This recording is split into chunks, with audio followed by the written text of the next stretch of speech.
नमस्कार दोस्तों, स्वागत है आपका हमारे इस प्लेटफॉर्म पे। तो दोस्तों, हम इस प्लेटफॉर्म के ज़रिए आप सभी को संपूर्ण इतिहास पढ़ाएँगे, जो आपके किसी भी एग्ज़ाम के लिए बहुत फ़ायदेमंद होगा। आपको जो है यहाँ से जो बेनिफिट मिलेगा, जो हम आपको पढ़ाएँगे इतिहास, उसके माध्यम से आप किसी भी एग्ज़ाम में अच्छा स्कोर कर सकते हैं।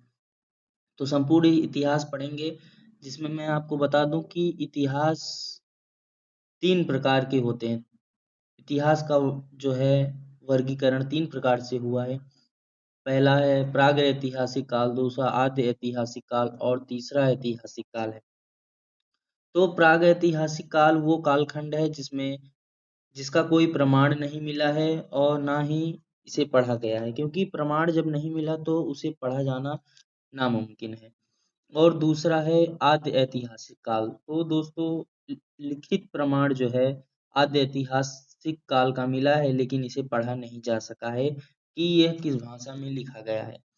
और तीसरी बात करेंगे तीसरे प्रकार के इतिहास के, तो वो है ऐतिहासिक काल, जिसका लिखित प्रमाण हमें मिला है और इसे पढ़ा भी जा रहा है। और तो आइए बात करते हैं प्रागैतिहासिक काल क्या है। तो दोस्तों, प्रागैतिहासिक काल को भी 3 कालखंडों में बाँटा गया है, जो पुरापाषाण काल, मध्य पाषाण काल और नवपाषाण काल है। तो दोस्तों, मैंने आपको अभी तक बताया कि इतिहास को जो है 3 भागों में वर्गीकृत किया गया है। पहला प्रागैतिहासिक काल, दूसरा आद्य ऐतिहासिक काल, तीसरा ऐतिहासिक काल।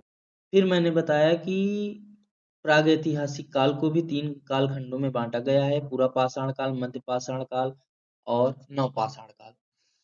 तो दोस्तों, प्रागैतिहासिक काल का जो कालखंड है, जो सम 25 लाख ईसा पूर्व से लेकर 10,000 ईसा पूर्व तक है। और मध्य पाषाण काल का जो है वो 10,000 से लेकर 4,000 ईसा पूर्व तक है। नवपाषाण काल का जो समय है वो 4,000 ईसा पूर्व से लेके 2,500 ईसा पूर्व तक है। अब दोस्तों, आइए बात करते हैं कि हम आद्य ऐतिहासिक काल में क्या-क्या पढ़ेंगे। तो दोस्तों, आद्य ऐतिहासिक काल में हम सिंधु घाटी सभ्यता और वैदिक सभ्यता पढ़ेंगे। सिंधु घाटी सभ्यता 2,500 ईसा पूर्व से लेके 1500 ईसा पूर्व तक है। कहीं-कहीं ये 1700 ईसा पूर्व तक रहता है, तो इसका एग्जैक्ट वैल्यू नहीं पता है। तो आप इसका एग्जैक्ट वैल्यू मान के चलिए, जो है 2,500 से लेके 1500 ईसा पूर्व तक। ये आपको कभी भी कहीं भी ये नहीं एग्जैक्ट वैल्यू पूछा जाएगा कि इसका क्या है। तो बात करते हैं, आगे चलते हैं। तो वैदिक सभ्यता इसके में पढ़ेंगे आद्य ऐतिहासिक काल में। और इसके बाद तीसरा जो है कालखंड, उसका नाम है ऐतिहासिक काल। तो ऐतिहासिक काल में जो है ये बहुत इम्पोर्टेंट है, ऐतिहासिक काल, जिसका सीधा सवाल हमारे जो है एग्जाम में आता रहता है। और इसमें इसको भी 3 कालखंडों में बांटा गया है। पहला प्राचीन भारत, दूसरा मध्यकालीन भारत और तीसरा आधुनिक भारत। प्राचीन भारत जो है वो 6,000 ईसा पूर्व से लेके 712 ईसा तक इसका जो है समय है। और इसके बाद मध्यकालीन भारत है। तो मध्यकालीन भारत 712 से लेके 1707 तक है। और आधुनिक भारत जो है वो हम पढ़ेंगे 1707 ईसा से लेके 1947 या अब तक का जो समय है वो आधुनिक इतिहास में आता है।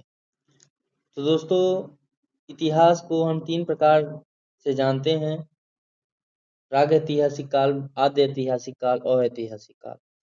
प्रागैतिहासिक काल को 3 भागों में बांटा गया है: पुरापाषाण काल, मध्य पाषाण काल और नवपाषाण काल।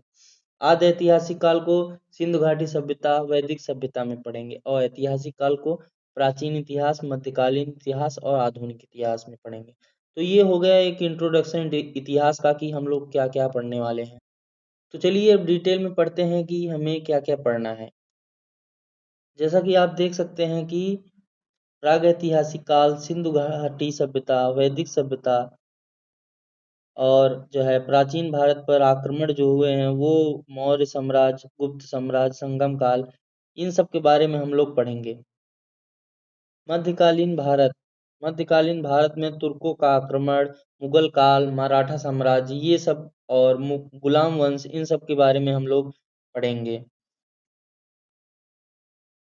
आधुनिक भारत, आधुनिक भारत में हम लोग 8वीं शताब्दी में स्थापित नवीन स्वायत्त राज्य, अंग्रेजों की भारत विजय नीति जो है उसके बारे में पढ़ेंगे, 1857 का विद्रोह हम लोग आप पढ़ेंगे, राष्ट्रीय आंदोलन पढ़ेंगे, कांग्रेस का गठन पढ़ेंगे और भारत में संवैधानिक विकास किन किन कारणों से हुआ, कौन लोग उनमें इन्वॉल्व थे, भारत में लोकतंत्र की स्थापना कैसे हुई, वो सब प्रोसेस जो हुआ उन सब के बारे में हम लोग डिटेल से पढ़ेंगे। बस प्राग ऐतिहासिक काल 3 भागों में बाँटा गया है, जैसे आपको पहले बताया, पुरापाषाण काल, मध्यपाषाण काल और नवपाषाण काल। तो आप देख लीजिए कि इनमें सम कुछ इम्पोर्टेंट टॉपिक्स दिए गए हैं। इसमें पत्थरों का प्रयोग करना सीखना और कच्चा मांस जो है वो पुरापाषाण में लोग खाते थे और शिकार का बहुत अल्प ज्ञान था और इसकी जो है गुफा में ये लोग रहते थे। मध्यपाषाण काल के बारे में आइए बात करते हैं। इसका जो है अध्ययन सीएल क्लाइन द्वारा 1867 में दिया गया। इसका दूसरा नाम जो है वो लघु पाषाण काल था। शिकार का इसमें पूर्ण ज्ञान हो गया था, पूर्ण ज्ञान सभी को हो गया था शिकार किस प्रकार से करते हैं। और पशुपालन जो है इसका बहुत इम्पोर्टेंट टॉपिक है जो है, इन लोगों को ज्ञान हुआ पशुपालन किस प्रकार से करते हैं। नवपाषाण काल जो है इसमें पहिए का आविष्कार हुआ और इसमें जो है तांबे की खोज हुई, कृषि की खोज हुई, मतलब कृषि करना सीखे, पूजा पाठ जो है ये सब नवपाषाण काल से ही शुरू हुआ, जो 4000 ईसा पूर्व से लेके 1000 ईसा पूर्व तक इसको लगभग माना जाता है। अब बात करते हैं पाषाण काल के प्रमुख जो स्थल है उनके बारे में, आइए बात करते हैं।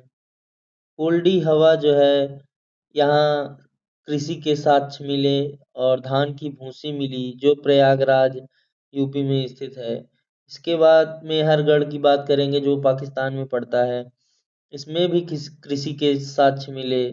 और जो है भीमबेटका है जहाँ चित्रकला के साक्ष्य मिले, यानी कि पाषाण काल के लोग भी चित्रकारी करते थे। और मिर्जापुर यूपी जो है ये जौनपुर में पड़ता है, वहाँ औजार मिले। तो इसी के साथ जो है हम लोगों ने तीनों कालखंडों को पढ़ लिया है। अब आगे बढ़ते हैं और आगे चलते हैं। तो ये देखिए ये आपका जो है बहुत बेहतरीन टॉपिक है जिसका नाम है सिंधु घाटी सभ्यता। इसका अन्य नाम जो है वो आप सब देख सकते हैं कि इसको हड़प्पा नाम से भी जाना जाता है और कई सारे नामों से इसको जाना जाता है।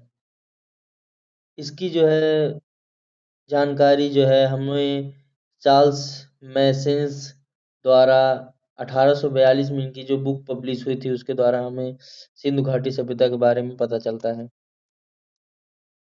और ये कुछ इम्पोर्टेंट मोहनजोदड़ो स्थान है जो हड़प्पा की जो है बहुत प्रमुख शहरों में से स्थानों में से एक था, जो दयाराम साहनी जी द्वारा खोजा गया था। यह रवि नदी के किनारे है।